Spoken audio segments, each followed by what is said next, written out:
ஒன்பது கோளும் ஒன்றாய் காண அங்கு கற்பகம் என்னும் கடவுளின் மெய்யில்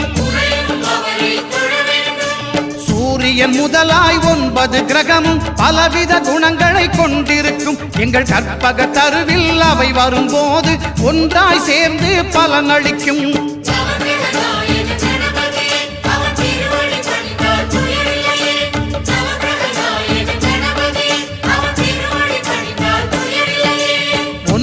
கோளும் ஒன்றாய் காண அங்கு கற்பகம் என்னும் கடவுளின் மெய்யில்